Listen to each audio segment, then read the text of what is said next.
वृषभ राशि वाले बंधु, आप सभी का बहुत बहुत स्वागत है शिवप्रिया भिंड यूट्यूब चैनल में। तो वृषभ राशि वालों, सावधान हो जाओ। महीना परिवर्तित होने जा रहा है और अगले 3 से 5 दिनों में आपके जीवन काल में घटित होने वाली हैं 1, 2, 3 नहीं, पूरी 5 बहुत ही भयंकर और बड़ी घटनाएं। ये 5 घटनाएं आपके जीवन को एक नया रूप देंगी, एक नया आकार देंगी और आने वाले समय में यह निर्धारित कर देंगी कि आपके जीवन में शुभ घटनाएं घटेंगी, आपको सुख मिलेगा या केवल और केवल दुख ही मिलेगा। जी हाँ बंधु, आज का यह कार्यक्रम बेहद खास है क्योंकि यह आपको आने वाली मुसीबत और परेशानियों से तो बचाएगा ही, साथ ही आज आपको आपकी ही कुछ ऐसी गलतियों के बारे में भी हम बताएंगे जिन गलतियों ने आपके साथ बहुत बड़ी नाइंसाफी की है और आपको इनके बारे में बिल्कुल कुछ पता ही नहीं है। ये गलतियां 1, 2 नहीं, पूरी 4 हैं। ये 4 बड़ी गलतियां आपको जानना बेहद आवश्यक है। इनके बारे में आज हम चर्चा करेंगे। इसी के साथ साथ इन 4 में से एक गलती तो इतनी भयंकर है, इतनी बड़ी है कि जिसको आप जब तक करते रहेंगे तब तक आप भयंकर दुख, तकलीफ और परेशानियों को खुद ही अपने जीवन में आकर्षित करते रहेंगे, आमंत्रित करते रहेंगे। जी हाँ बंधुओं, आ बैल मुझे मार वाली स्थिति में आप हमेशा बने रहेंगे इस एक महागलती की वजह से। आपको इस एक महागलती को जानना है।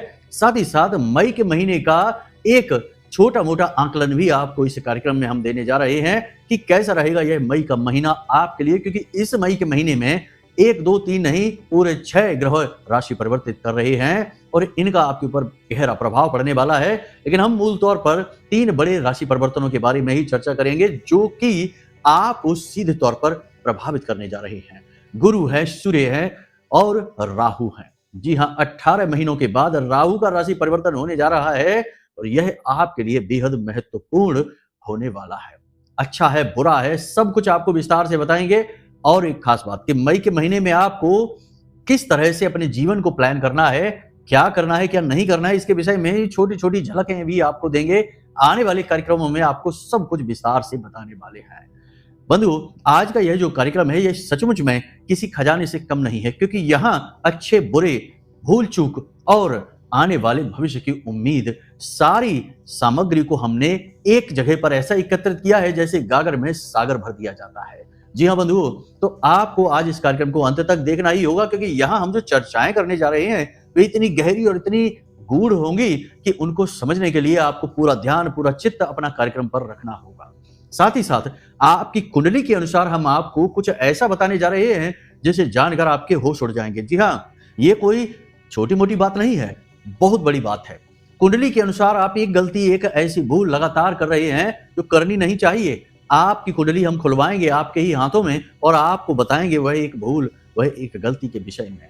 जी हाँ, तो कहने का मतलब यह है कि यह जो कार्यक्रम है यह ठोस ज्ञान और शुद्ध वैदिक पद्धति पर आधारित ज्ञान को लेकर आया है।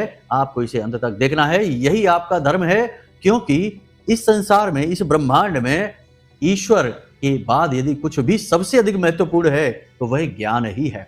और यदि ज्ञान आपके पास आ गया तो समझो कि ईश्वर आपके नजदीक आ गए हैं। जी हाँ, तो कहने का मतलब यह है कि ज्ञान का सम्मान आपको करना ही होगा और आज यह मुख्य ज्ञान, महत्वपूर्ण ज्ञान खुद चलकर आपके पास आया है, तो इसे स्वीकार करना आपका धर्म बनता है। उम्मीद करते हैं बंधु आप हमारी भावनाओं को समझ रहे हैं, क्योंकि हम लगातार आपके लिए प्रयास कर रहे हैं, मेहनत करते हैं और आपको सटीक से सटीक ज्ञान देते हैं। और यकीन मानिए कि हजारों लोग ऐसे हैं जो हमारे इन कार्यक्रमों को देखकर अपने जीवन में खुशियां और आनंद भोग रहे हैं। जी हाँ, माता रानी की कृपा तो उन तक पहुंची ही है, क्योंकि उन्होंने शनिवार के होने वाले सर्व मनोकामना पूर्ति हवन में हिस्सा लिया, अपना अनुष्ठान कराया, माता रानी को भेंट स्वीकार की, जैसे कि चुनरी है, श्रृंगार है, हरी चूड़ियां हैं, नारियल है, माता रानी को अर्पित की हमारे माध्यम से, क्योंकि हम आप लोगों के लिए ही तो वो अनुष्ठान करते हैं। तो उस अनुष्ठान में भाग लिया, साथ ही हमने जो उपाय बताए, क्रियाएं बताई, उन्हें बड़ी गंभीरता से सुना, समझा और अपने जीवन में उतारा और उसका उन्हें सीधा लाभ मिला। इतनी पॉजिटिव एनर्जी आई माता रानी की कृपा और आशीर्वाद के साथ कि सारे दुख समाप्त हो गए। बहुत सारे लोग हैं ऐसे, बहुत सारे ऐसे भी हैं जिनके जीवन में कुछ भी नहीं हुआ, क्योंकि कहीं ना कहीं खामियां हैं, कहीं ना कहीं गलतियां हैं। तो समझने का प्रयास करेंगे कि कहां भूल होती है, कहां उपाय कार्य नहीं करते हैं और कहां मन एकाग्र नहीं होता है, मन में विचारों की धूल सी जमी रहती है, कुछ भी स्पष्ट नहीं हो पाता है। मतलब कि आज हम आपके जीवन के बहुत गहरे विषयों को छेड़ने जा रहे हैं, तो इसके लिए आपको हमें हर एक चीज समझाने का मौका देना है। चीजों को समझना है, जीवन में उतारना है। बस यही आपसे निवेदन है, पूरा कार्यक्रम देखना है, तभी बात बनेगी, वरना सारी बात बनने से पहले ही बिगड़ जाएगी। कहावत कही जाती है, देसी भाषा है कि पूरा गुड़ गोबर हो जाएगा। चलिए बंधु, उम्मीद करते हैं कि सारी बातें आप समझ रहे हैं। अब माता रानी को याद करते हुए, प्रेम से जयकारा लगाते हुए कार्यक्रम की शुरुआत करते हैं। प्रेम से बोलिए जय माई की, जय मां भद्रकाली। कमेंट बॉक्स में लिखना है, क्योंकि माता रानी तो आपसे तभी प्रसन्न होंगी। एक बार नहीं, 3 बार लिखना। साथ ही साथ भाव यदि गहरा है तो लिख डालना कि मैं भी माई के परिवार का हिस्सा हूं। हमें देखकर बहुत अच्छा लगता है जब आप ऐसा लिखते हैं, क्योंकि नए बालक, नए सदस्य जो जोड़ दिए माई के परिवार में, हमारी मेहनत सफल होती सी दिखाई देती है। तो चलिए बंधु, अपने मूल विषय को शुरू करते हैं। प्यारे मित्रों, हमारे अत्यंत प्रिय और परम पूज्य अमिताचार्य जी के पास मां बगलामुखी और मां भद्रकाली की साधनाओं का वर्षों का अनुभव है और माता रानी की इनके ऊपर पूर्ण कृपा और सिद्धि है। आचार्य जी ने अपने सटीक कुंडली विश्लेषण और श्रेष्ठतम उपायों के माध्यम से हजारों लोगों के जीवन को खुशियों से भरा है। आचार्य जी का कुंडली विश्लेषण और उपाय करवाने का तरीका इतना अद्भुत है कि जीवन के हर एक दुख और कष्ट का कारण जड़ से ही समाप्त हो जाता है। फिर समस्या चाहे जैसी भी हो, कर्जा बहुत बढ़ गया हो, व्यापार चल नहीं रहा हो, बीमारियों में आप बर्बाद हो चुके हो, रिश्तों में प्रेम समाप्त हो चुका हो, या फिर नौकरी ही ना मिल रही हो, विवाह में देरी होती हो, कैसी भी समस्या हो, इन समस्याओं का कारण क्या है, कौन सी महादशा परेशान कर रही है, कौन सा दोष लगा हुआ है, सब कुछ आचार्य जी इतना सटीक बताते हैं कि वर्षों वर्ष के दुख कुछ ही दिनों में समाप्त हो जाते हैं। अगर आपके जीवन में भी कोई ऐसी संकट की घड़ी है तो यही सही समय है जब आप पूज्य आचार्य जी के हाथों से अपनी कुंडली का विश्लेषण करवाएं और वर्षों से चल रहे दुखों और संकटों के इस चक्र से बाहर निकल जाए। प्यारे मित्रों, अभी वीडियो में दिए गए नंबरों पर फोन करिए और अपनी कुंडली का श्रेष्ठतम आकलन करवा डालिए। जिंदगी बदलने का ये सबसे बड़ा मौका हाथ से मत जाने दीजिएगा। जय माई की, महामाई आपका कल्याण करे। सबसे पहले बात करते हैं 5 बड़ी घटनाओं की जो आपके जीवन में महत्वपूर्ण भूमिका निभाने वाले हैं। देखिए बंधु, जो लोग अपने स्वास्थ्य को लेकर लापरवाह हैं, अगले 3 से 5 दिनों में उनको हॉस्पिटल पहुंचने की नौबत आने वाली है। जी हाँ बंधुओं, क्योंकि शनिदेव ने तो अपना नक्षत्र परिवर्तन कर लिया। 28 तारीख को शनिदेव का नक्षत्र परिवर्तन हो गया। इसके बाद अब कुछ तो पॉजिटिव और कुछ तो नेगेटिव स्थितियां बन रही हैं। शनिदेव राहु के साथ बैठे हुए हैं, ये नेगेटिव स्थिति बन रही है। शनिदेव का बल और यहां पर बढ़ गया, अपने ही नक्षत्र में शनिदेव पहुंच गए हैं। मंगल अभी नीच के चल रहे हैं, जो कुंडली की ताकत होते हैं, कुंडली की एनर्जी होती है। तो कहने का मतलब यह है कि आने वाले समय में 3 से 5 दिनों में सेहत का ख्याल जो नहीं रखेगा, खान पान का ख्याल नहीं रखेगा, उल्टा सीधा भोजन खाएगा और बिना मतलब में अपने समय, अपनी ऊर्जा को बर्बाद करेगा, सेहत के ऊपर अत्याचार करेगा, वही व्यक्ति हॉस्पिटल तक पहुंचने वाला है, जोर से बीमार होने वाला है। पुरानी कोई बीमारी, कोई एलर्जी उखड़ सकती है। स्वास्थ्य को लेकर बेहद सावधान रहने की आवश्यकता है अगले 3 से 5 दिनों में। अब कुछ लोग यहाँ पर कहेंगे कि गुरुजी, आपका तो जो भविष्यवाणी होती है वह ज्यादातर नेगेटिव होती है, आप डराने का काम करते हैं। तो देखिए बंधु, यदि सत्य देखकर आप डर जाते हैं, यह सत्य आपको नेगेटिव लगता है, तो यह समस्या केवल आपकी नहीं है, आज के समय में सभी की यही समस्या है। यहां सत्य सुनना कौन चाहता है? यहां तो झूठ, और वो भी चाशनी में लिपटा हुआ, मीठी मीठी बातों में लिपटा हुआ झूठ बड़ा प्यारा लगता है, लोगों को सुनने में आनंद आता है। लेकिन जब सत्य नहीं होता, झूठ ही है, तो हर बात झूठी निकल जाती है, तो बाद में ढोल में पोल पता चलती है। सत्य के साथ यही समस्या है कि यह चाशनी के साथ नहीं आता, रूखा सूखा आता है और कड़वा भी होता है, लेकिन यह बहुत ठोस है और यह अपने आप में ही प्रमाणित होता है। लेकिन समस्या यही है कि इसका स्वाद कड़वा है, तो आज के समय में लोगों को ये समझ नहीं आता, अच्छा नहीं लगता। इसलिए हमारे जैसे लोगों की बातें बहुत से लोगों को तो समझ ही नहीं आती हैं। जिनको समझ में आते हैं उनका जीवन बदलता है।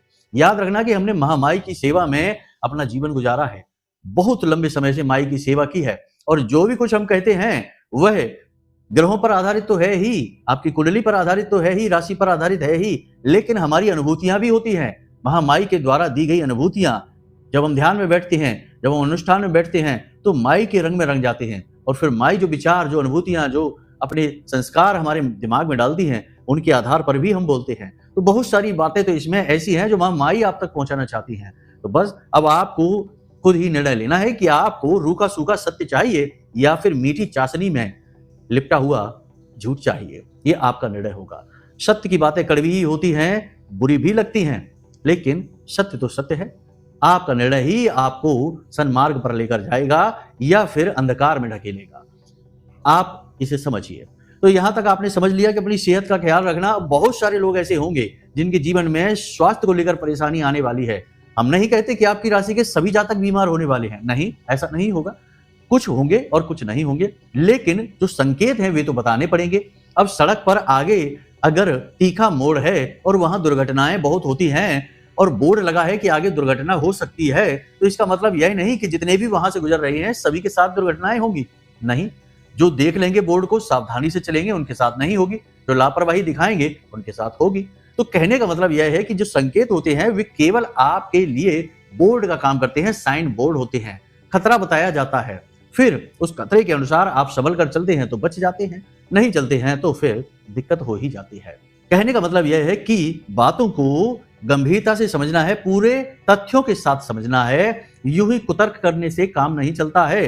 कुतर्कबाजी में मजा तो बहुत आता है, बहस बहुत तीखी हो जाती है, माहौल अच्छा हो जाता है, लेकिन कुतर्कबाजी से ज्ञान का समापन हो जाता है, क्योंकि तर्क से ज्ञान उत्पन्न होता है, फलता फूलता है, और कुतर्क से ज्ञान की हत्या हो जाती है। वहां पर अज्ञानता का वास हो जाता है और ज्ञान तुरंत समाप्त हो जाता है, ज्ञान का दीपक बुझ जाता है। तो कुतर्कबाजी नहीं करनी है, ध्यान से चीजों को समझना है। अगले 3 से 5 दिनों में आपको किसी को भी पैसा उधार नहीं देना है। पैसे की बात हम हर बार करेंगे, बार बार करेंगे, क्योंकि आज के समय में इस संसार को चलाने में पैसे का बहुत बड़ा योगदान है। हमारे हिंदू धर्म में भी जीवन के 4 बड़े आधार बताए गए हैं, जिसमें अर्थ, धर्म, काम और मोक्ष है। जीवन का यही उद्देश्य होता है, जिसमें सबसे पहले अर्थ आता है। अर्थ यानी कि धन। धन से ही जीवन चलता है, धन से ही सारा संसार चल रहा है। तो धन की बात तो करनी ही पड़ेगी। तो आपको अपना पैसा बचाकर रखना है, फिजूल खर्ची नहीं करनी है, किसी को पैसा नहीं देना है। कोई आपसे उधार मांगने आ सकता है, मदद मांगने आ सकता है। आने वाले समय में आपके पास अचानक से खर्चा आने वाला है, तो तब के लिए आपको पैसा बचाकर रखना है। ना कहना है लोगों की मदद करने के लिए आपको आगे बढ़कर नहीं आना है। आपने पहले भी कई बार ऐसा किया है कि खुद परेशानी में पड़ गए हैं, दूसरे की मदद कर दी है, और दूसरों को खुश करने के चक्कर में आपने अपने आप को यानी अपनी जिंदगी को बहुत बार खराब किया है, बहुत बार परेशानी उठाई है। दूसरे व्यक्ति आपकी मदद को कभी भी सीरियस नहीं लेते रहे हैं, हमेशा उन्होंने आपको हल्के में लिया है। याद रखना कि ये व्यवहार बहुत अच्छा लगता है, लेकिन इसके चक्कर में परेशान हो जाना मूर्खता है। तो ये नहीं करना है, खुद की परेशानियां नहीं बढ़ानी है, सावधान रहना है, बचकर रहना है। धन को लूटने वाले लोग आपके आसपास बहुत घूम रहे हैं, अक्सर आपको लूटा है, फिर से वही समय बन रहा है, सावधान रहना है। ठीक है। तीसरा, आपके साथ किसी प्रकार का धोखा, ठगी, फ्रॉड या फिर किसी प्रकार का घात हो सकता है। अकेले में, एकांत में, दोस्तों के साथ या किसी रिश्तेदार के साथ या किसी खास के साथ जिसे आप अपना जानते हैं, उसके साथ आपको नहीं जाना है। पार्टीबाजी दूर दराज के इलाकों में जाकर नहीं करनी है। रात्रि के समय अंधेरे में कहीं किसी के साथ अकेले में मिलना नहीं है। देखो, सारी बातें जो है वो जीवन से जुड़ी हैं। ऊपर ऊपर की बातें तो नहीं बताएंगे, मूल बातें बताएंगे, सार बताएंगे, क्योंकि ऐसा आजकल बहुत हो रहा है। बहुत सारे लोग अपने बनकर अपनों के साथ घात कर रहे हैं। ऐसे ऐसे केस, ऐसे ऐसे कांड हो रहे हैं कि जिनका हम कह भी नहीं सकते हैं। ऐसे ऐसे लोग, और कौन हो रहा है, किसके साथ हो रहा है? अपनों के साथ ही हो रहा है, अपने ही कर रहे हैं। तो समय और काल बहुत खराब है, इसके अनुसार आपको चलना होगा। आप एक भोले भाले इंसान हैं, आप अपने पराये का भेद इतनी अच्छी तरह से नहीं कर पाते हैं, अपनों के द्वारा ही ठगे जाते हैं। तो घात होने से पहले सावधान होना बहुत जरूरी है। हमने आपको कर दिया सावधान, अब आपकी मर्जी है, होना है तो ठीक है, नहीं तो कोई बात नहीं है। समय तो सब कुछ सिखा ही देता है। तो यहां तक संभल कर चलना है आपको। 3 बातें हमने बता दी हैं। अब 2 बातें पॉजिटिव भी होंगी, ऐसा नहीं कि सारी घटनाएं नेगेटिव ही होने वाली हैं। पॉजिटिव और नेगेटिव यानी कि सफेद और काला का मेल चलता है, जैसे कि जहां धूप होती है वहां छाया भी होती है, दोनों चीजें एक साथ होती हैं। तो आपको हम 2 अच्छी घटनाओं के विषय में भी बताने जा रहे हैं। जैसे ही ग्रहों का परिवर्तन होना शुरू होगा, यानी कि मई के महीने की शुरुआत से ही 5 से 7 तारीख के बाद से ही आपकी एनर्जी पॉजिटिव होनी शुरू हो जाएगी। आपका मनोबल बढ़ना शुरू हो जाएगा। शरीर में जो भारीपन, थकान, नकारात्मकता छाई रहती है वह पॉजिटिव होनी शुरू हो जाएगी, कम होनी शुरू हो जाएगी। कहने का मतलब यह है कि आपका आत्मबल, आत्मविश्वास और शारीरिक ऊर्जा बढ़ेगी। आप पॉजिटिव होने लगेंगे, आपके विचार शुद्ध होने लगेंगे। और जैसे ही सूर्य का परिवर्तन, गुरु का परिवर्तन होगा 14 और 15 मई को, उसके बाद आपको इसका बहुत लाभ मिलेगा। मतलब कि आपके अंदर ज्ञान, और आत्मसम्मान और आत्मविश्वास की वृद्धि होने लगेगी। लेकिन यह होगा मई के महीने के मध्य के आसपास, पहले नहीं, शुरुआत में नहीं। तो शुरुआत में हमने तभी आपसे कहा कि संभल कर रहने की जरूरत रहेगी। तो ये जो 5 घटनाएं हैं ये हमने बताई हैं, 3 घटनाएं नकारात्मक बताई हैं, ये 5 से 7 दिनों की ही हैं। उसके बाद फिर पॉजिटिव एनर्जी आनी शुरू होगी धीरे धीरे से, ठीक है। इसी के साथ साथ आपके मन में धार्मिकता का भाव उत्पन्न होगा, धर्म के प्रति रुझान बढ़ेगा। कोई व्यक्ति, कोई गुरु, कोई आपका मित्र या रिश्तेदार या आपका जो शुभ चिंतक है, अपना है, वह आपको किसी धार्मिक स्थान तक लेकर जाएगा, किसी पूजा पाठ के विषय में बताएगा, धर्म कर्म के कार्य की ओर आपको प्रेरित करेगा। आपका धन, आपका जो कहते हैं मेहनत है, आपका जो ध्यान है वह धर्म की ओर जाएगा। आप किसी धार्मिक अनुष्ठान में भाग ले सकते हैं, आप स्वयं भी धार्मिक अनुष्ठान कर सकते हैं, किसी पूजा पाठ या सत्संग में शामिल हो सकते हैं। कहने का मतलब यह है कि आने वाले 5 से 7 दिनों में आप भगवान के नजदीक जाएंगे, जो कि बहुत ही अच्छी बात है। आपकी राशि के लिए एक विशेष बात, एक सूत्र आपको दिए देते हैं कि आपकी सफलता का मार्ग मंदिर की रास्ते पर ही है। कहने का मतलब यह है कि जब आप मंदिर जाएंगे तो उसके बाद आपकी सफलता मिलेगी। पहले मंदिर यानी पहले भगवान से भेंट होगी, बाद में सफलता से भेंट होगी। इसे आपको याद रखना होगा। आप जितने सात्विक बनकर रहेंगे, यानी कि जुआ, शराब, सट्टेबाजी, मांसाहार, व्यभिचार, अनाचार से दूर रहेंगे, उतनी ही जल्दी कामयाब होंगे। ये बातें आप ध्यान से समझते चलिए, ये आपके लिए बहुत बड़े सूत्र हैं। तो यहां तक हमने सारी बातें आपको बता दी। अब बात करते हैं 3 गलतियों की, जो हमने कार्यक्रम में शुरू में भी कहा था कि 3 बड़ी गलतियां करते हैं लोग, आपकी राशि के जातक। तो 3 बड़ी गलतियों में सबसे पहली गलती कि किसी पर भी विश्वास कर लेना, किसी को भी अपना बना लेना, 4 दिनों की मित्रता में ही अपनेपन का एहसास करने लगना, दिल के राज खोलकर रखने लगना। आने वाले समय में आपने कुछ विशेष प्लानिंग की है, कुछ विशेष आपकी योजनाएं हैं, कुछ करना चाहते हैं आप, और समस्या आपकी यह है कि अभी जब वह आपने काम प्लान ही किया है, शुरुआत करने के बारे में सोच ही रहे हैं, तभी आप किसी को बताने लग गए, अपने प्लानिंग के बारे में बताने लगे, अपनी योजनाओं के बारे में बताने लगे। कभी कभी तो आप अपने पैसे, अपने फंड के बारे में भी बताने लग जाते हैं जोश में आकर। ऐसा आपको नहीं करना है, ये बहुत बड़ी गलती है। अपने राज, अपने रहस्य, अपनी योजनाएं, अपनी तिजोरी, अपने फंड छुपा कर रखने की चीजें होती हैं। जर जोरू जमीन, हमारे पुरखे कहते थे कि ये चीजें छुपा कर रखने की होती हैं, दिखाई नहीं जाती हैं। तो आपको भी यही मानना है, ये गलती आप नहीं कर सकते, किसी हालत में नहीं करना है आपको, ठीक है। ये बहुत बड़ी भूल है। दूसरी भूल कि काम के मेहनत में, काम में लगे रहने के चक्कर में स्वास्थ्य पर ध्यान न देना, ये एक बहुत बड़ी भूल है। फिर बीमारियां लगातार पीछा करती हैं, आपको एक के बाद एक परेशान करने लगती हैं। तो ये चीजें आपको नहीं करनी है। अपने स्वास्थ्य का विशेष ध्यान रखना है, मेहनत खूब करनी है, कोई समस्या नहीं है। काम तो आप खूब करते ही हैं, मेहनती इंसान तो आप हैं ही, लेकिन इनके चक्कर में आप अपना खान पान, अपना स्वास्थ्य, अपनी सेहत को ना भूलें। ये विशेष बात है, इसको आपको ध्यान रखना है। अब एक सबसे बड़ी भूल जिसके बारे में हमने शुरू में कहा था कि ये भूल अक्सर आपकी राशि के लोग या अन्य लोग भी कर जाते हैं।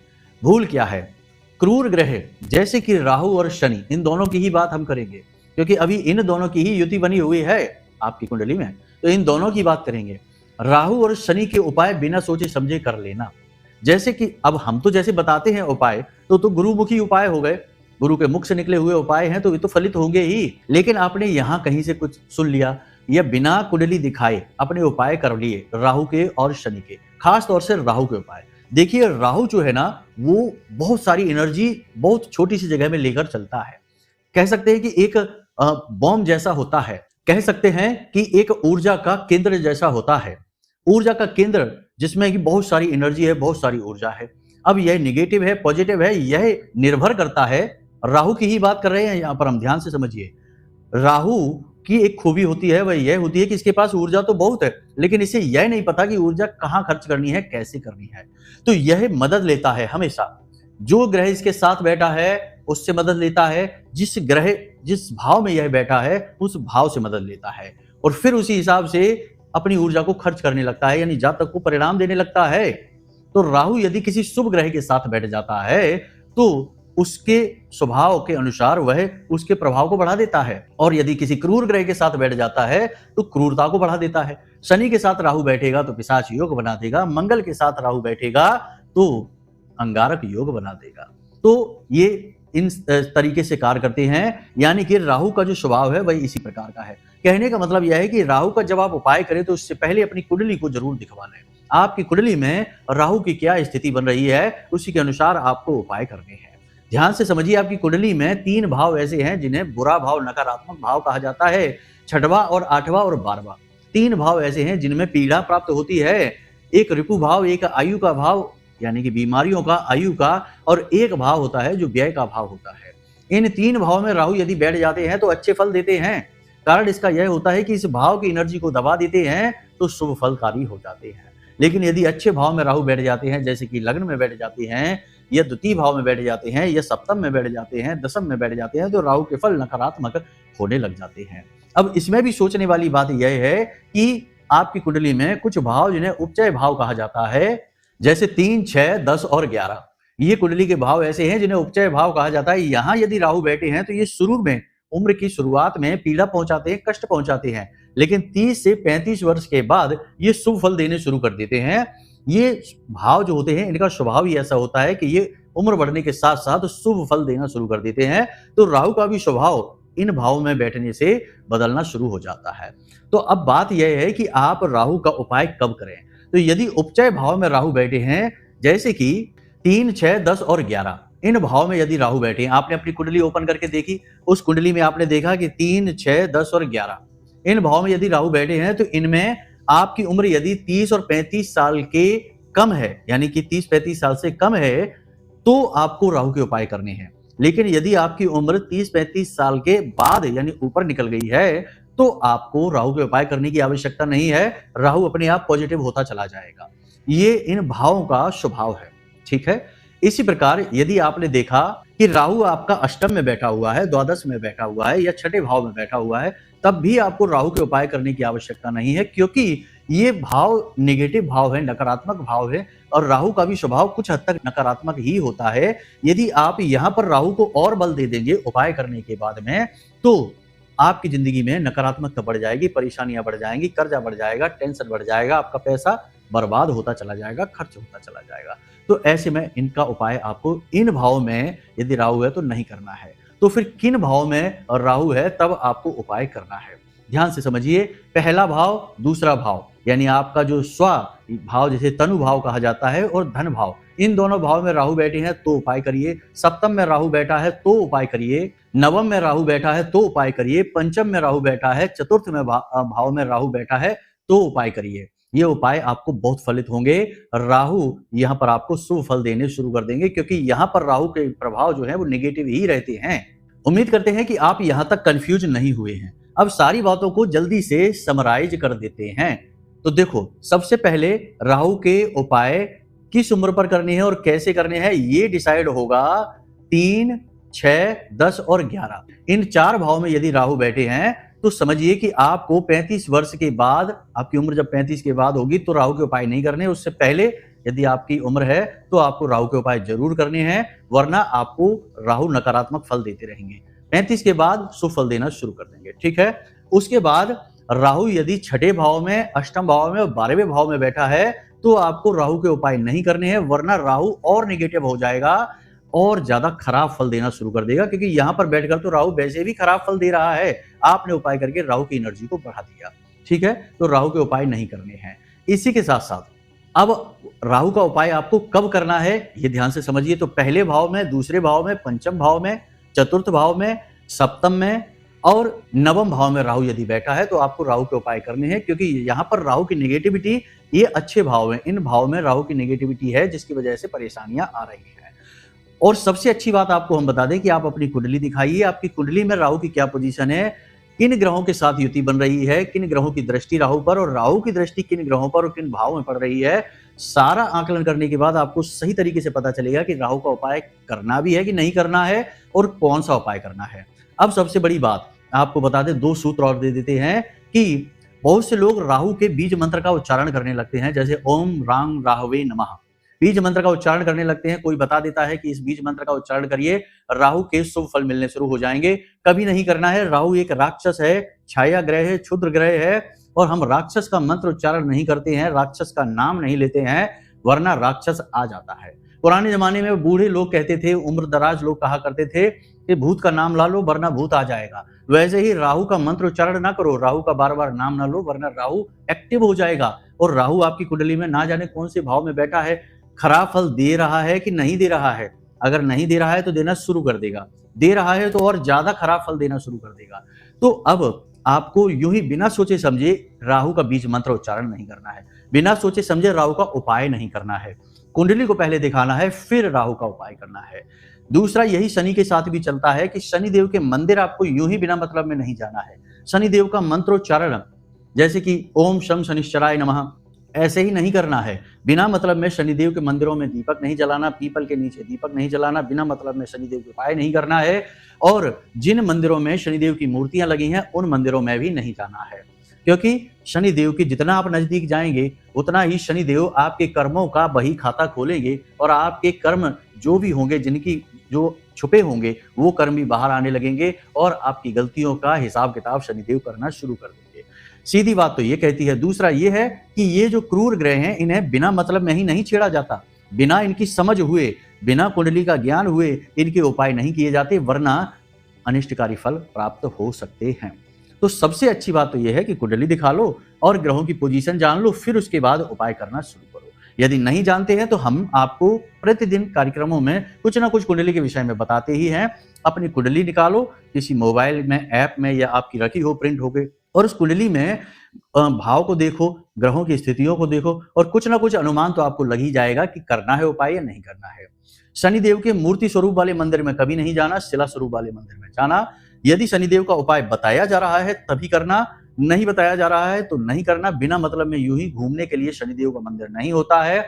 याद रखना कि शनिदेव कहते जरूर है, लेकिन शनिदेव कोई देवता नहीं है। यदि देवता होते तो हमारे आपके सबके पूजा घरों में शनिदेव की भी फोटो रखी होती और उनकी भी हम रोज पूजा कर रहे होते। ये चीजें समझने की हैं कि हमारे क्यों पूर्वजों ने शनिदेव को पूजा घर में स्थान नहीं दिया। कुछ तो बात होगी, तो बस यही है कारण, इन्हें आप समझ लीजिए। बातें हमने बहुत सारी आपको बताई हैं, कुछ बातें बहुत खास, बहुत गहरी, और कुछ बातें ऐसी जो आपके आने वाले समय से जुड़ी हुई हैं। इन बातों को समझिए, कंफ्यूज होने की जरूरत नहीं है।